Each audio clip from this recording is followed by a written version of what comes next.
जी नाजरीन असां इत्थे अज मौजूद रहे हैं बंडाला तहसील उस्मानी ना इलाका भागचका मौजूद हाँ। उस जगह पर फ्री कैंसन मुकामी घराने लोगों का मौकफ है एक कब्रिस्तान और रस्ते ने हवाले नाल ते बिल्कुल अस खलोते हैं बिल रिच पहाड़ी ने थले इंडियन जेरे कब्जा उपरला बल्कि थले तक आबादी डिस्टर्ब हो गई है। एक रस्ता गुजरना पर कावलियाँ अरसल नकला इधर जनाब पंडोड़ियाँ वगैरह ते पार बागसर न किला इस तरह इधर पिछा रोड जाना असमानी तो इधरों एक रस्ता आना तो यह पार्टी दुई जिन्होंने मतलब पूरे ग्रां का मौकफ पहला अलग एपीसोड आए हूँ इन्होंने मौकफ लैने ना पूछने जी क्या नाम सुन साकत महमूद वल गुलाम सर। अच्छा तुसा सिर्फ इस मसले जड़ियाँ गल्लां सुनिया ने मालूमात है वही रिपोर्ट चल चुकी है हूँ क्या आखनी मैं ये गल आखना भी ये जड़ा इन्होंने लोगों आख्या भी असा रस्ता बंद किए है हाँ जी ये सरासर गलत और बकवास है। यह रस्ता है पत्थर है कुछ नहीं ये पत्थर साढ़े जैसा कि तुम इधर देखो ना खवातीन भी आ रही हैं ये नाला बनया होया जी जी पानी की वजह नाल असा ये पानी रोकने वास्ते ये पत्थर लाए सन इसकी वजह नाल ये जगह बराबर हो गई है। ऊपर देखो ऊपर सड़क ना सारा भी थले आ रही अच्छा ये पानी रोकने वास्ते ये सब जाया होने तो बेहतर है भी असा इतना पत्थर लाए ताकि जगह रास्ता बंद नहीं किया। अच्छा तो ये डक्का तुसा ना ये डक्का सारा तो वो जड़े अगले पत्थर हैं किसने वो अगले पत्थर मेरे ने मैं इतना दुकाना बनाने ना इरादा सी ठीक है हुण दसो कि टू द पॉइंट इत्थे तुसा मैं अलग क्लिप जेड़ा इन्हां लोकां गलत बयानी कीती है तुहाडे नाल भी इन्हां राह बंद कीता राह बंद नहीं है ठीक है। जस्ट एक शैतानी टोला है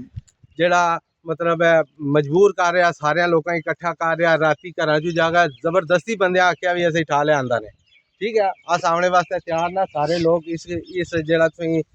दिता ने इंटरव्यू है मजबूरी ने तय दिता ने। अच्छा हुण तुसां ने उधर कब्रिस्तान की रिपोर्ट सारी मुकम्मल हो गई है उसकी अलग रखो इस पर तुसां ने आया मौकफ सी मैं इस पर एक गल आखना चाहना था भी जेड़ा इन्हां आख्या भी रास्ता बंद कीता वो नहीं है तुसी देख सकते हो कम 10 to 12 15 फुट रास्ता है ये दस्तूर खुला है तुसां दी तरफ कोई ऑब्जेक्शन कोई रुकावट नहीं कोई ऑब्जेक्शन नहीं जबकि जेड़ा इन्हां घटिया हरकत कल कीती है उस पर मैं मतलब है वो पत्थर चुके इत्थे सट्टने चाहिए सन ताकि राह मैं बंद कर सका। अच्छा तुसां ए जेड़े क्या कल गल क्या आखना चाहने सो कल क्या किता ने कल ये पटवारी आंदा ने मैं इन्हां कोलों टाइम लिया अच्छा कि मैं टाइम दियो 2 दिन मैं ये गल तुसां जेड़ी पहला कर रहे हो ना करो कर चुके हैं दोबारा को खास है करो खास को नहीं लेकिन इन्हां बंदे फौरन ब्लॉक आन सटे न और एक शैतानी अमल की तूल दिता जा रहा जिस विच बहु लतीफ तो उसने बेटे जेड़े वो सरे फरिश्त हैं और चौधरी मनाजर साहब ना बेटा असद मनाजर ये असद मनाजर टोटल मास्टरमाइंड है। असा ना चाहने भी इलाके रह गया लेकिन इतना मतलब अगर यही सूरत आ रही तो कोई बड़ा नुकसान होने ना खतरा ना या झगड़े ना खतरा मौजूद है या कोई देखो जा रही है सड़क ही जा रही है ठीक है देखो मतलब कितना रास्ता क्या नाम है मोड़े ने ये साजिद वाल्द मोहम्मद सदीक। अच्छा इसमें इंटरव्यू हो गया आया बयान आ गया अच्छा और तकरीबन तुसां गल मुकम्मल हो गई है हुण मैं दसो भाई माड़ा तारफ क्या है तुसां दी जनाब मैं जनाब की बहुत अच्छे तरीके नाल जानना एक तो मतलब है जनाब ना जी रिश्तेदारी है हां ते ओ भांजे थने जेड़े मेरे अच्छे दोस्त न अच्छे बंदे उस तू हट गया जनाब ना साफी तौर पर नहीं क्या जानना जनाब ना डर और मतलब है फहम और फिक्र रखने वाला बंदा और सच पर डट जाने वाला ना बिकने वाला ना झुकने वाला और ना ही ब्लैकमेल होने वाला बंदा चौधरी फजर मान है। तो मैं चौधरी फजर मान की सलाम पेश करना या हकीकत पर जो काम करना वो हकीकत पर करना उसी किसी किस्म ना लालच नहीं भी मैं किसी को कोई माल मिलेगा मैनू कोई तारीफ होएगी कुछ नहीं और बहुत बहुत अच्छी साफत है। मैं फजर मान साहब को सलाम पेश करना इस नाल मैं इजाज़त चाहना कि जनाब मैं मीडिया ने तवसल नाल चाहना भी इस मामले की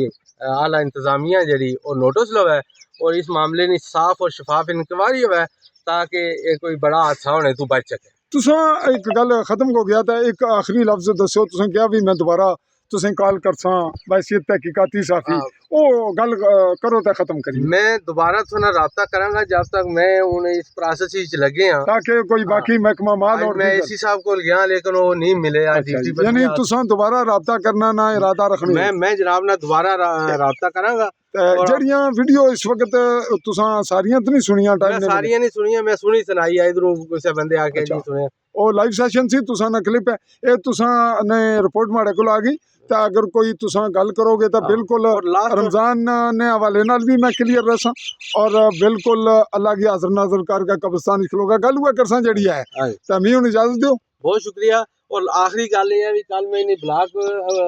सकने तू मना किया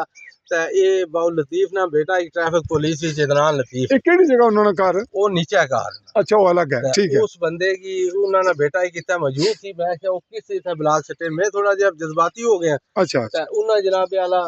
थाने दरखास्त दे दी थी कि इस बंदे ने जड़ी है निशानदेही तो रोकया गाल गलोच किया तो उत्थे खान अशरफ और मौजूद सन उन्होंने बंदे पूछ सकने हो भाई मैं कोई गाल गलोच नहीं किया पटवारी की मैं आख्या भी ये निशानदेही में मंजूर नहीं तो इतना मतलब है इन्होंने असर रसूख है भी थाने वाले में शामी 5 बजे फोन किया तुहाडे पर दरखास्त हुई है तो तुसां फिल फोर सुबह आओ थाने ठीक है आज वो आए हो तो मैं थाने ना जा सकिया जिस बंदे ने भी फोन लेकिन हुण 2 दिन तुसां ले निकाले हाँ, बंदा दो- अपनी तुस हाँ दसने जी, हो पे 2 दिन लेन तो इंशाल्लाह नेक्स्ट एपिसोड जी तुसें दसांगे भी क्या सूरत हाल है अच्छा अल्लाह हाफिज़ जी नाजरीन अल्लाह मैं भी आपसे चाहूँगा इजाज़त मुमलिकत जम्मू कश्मीर के गरबी जम्मू के ज़िला मेंबर उसकी तहसील स्मानी के 0 लाइन सेक्टर बंडाला से चौधरी फजरमान आली न्यूज़ अल्लाह हाफिज़।